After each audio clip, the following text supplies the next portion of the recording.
Our playoff march has been stalled as the Leafs lose 5-3 to the Thrashers.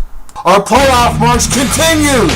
Toronto Maple Leafs have named Dion Phaneuf the 18th team captain in Leaf history. Leafs, beast in the East.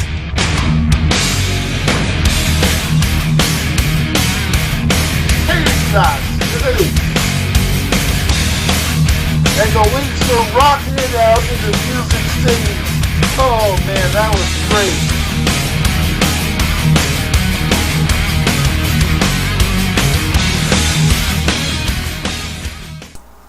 One good thing did happen to me. I got to visit the man cave at Real Sports Apparel.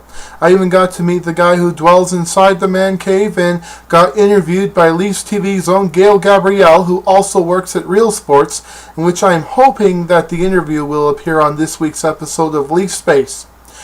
Also, I don't know if anybody was aware of this, but on Monday night after the game, there was a lunar eclipse in process, and I got to see it, which is why I'm up at 3 a.m. making this video blog.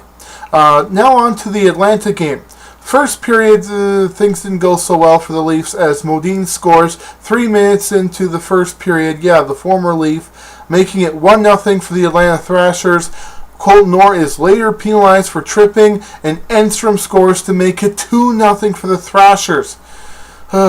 Things have gone from bad to worse, and I thought that, a home win would help the Leafs. Wow. Anyways, the Leafs tried hard in the first period. Even the monster stopped a shot that went through his legs, but he reached behind with his stick and stopped the puck from going further into the net, even though it did not cross the red line. So the Atlanta Thrashers are limited to 2 goals in the first period. Second period, Slater is penalized, but the Leafs did not score on that power play.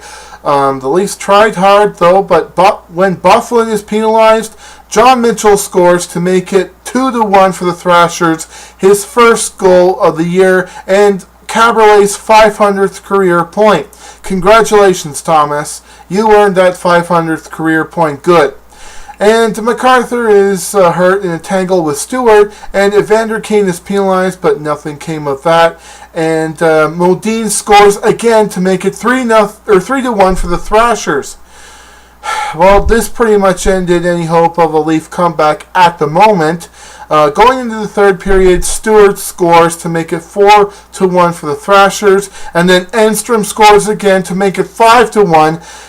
Hence pulling the monster, and in comes James Reimer, who was called up from the Marlies, and for the first time he sees NHL action during the regular season. He actually did pretty well in the preseason. The Leafs were trying their hardest, but one fan actually decided to throw a waffle onto the ice, and the play was stopped, and that somehow seems to spark the Leafs a bit, as when Enstrom was penalized and got a double minor for clipping Armstrong, Grabowski scores to make it 5-2 for the Leafs to kill off the first penalty for the Thrashers very quickly. And then Kuhlman scores to make it 5-3 for the Thrashers. Hence the Leafs are back in the game, and they are given an opportunity for a comeback. And the Leaf fans are waiting and waiting and waiting. They pull Reimer. They're waiting, they're waiting. The Leaf fans are chanting, "Fire Wilson, fire Wilson." And 30 seconds before the game ends, Captain Andrew Ladd taps it into the empty net. It's a 6-3 win. I mean, this is the last game before Christmas. It's on home ice, and the Leafs could not score enough goals to beat the Atlanta Thrashers? I mean, come on, guys. I mean, Christmas is starting off pretty lousy right now for us Leaf fans, but especially since there is not going to be a game until Boxing Day in which the Leafs face the New Jersey Devils, who are having an unpredictably bad season this year. Wow.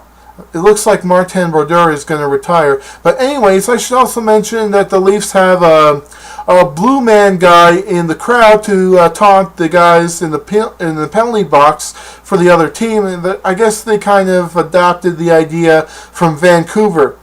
Gee, I wonder why they would adapt that idea. I mean, I think it would have been had something to do with the signs that those green guys were putting up. I don't know. Maybe that blue man guy will get into the habit of doing the same thing for the opposing team. Anyways, well, it's like 3:03 a.m. So until after Boxing Day, go Leafs go. Merry Christmas and Happy Holidays.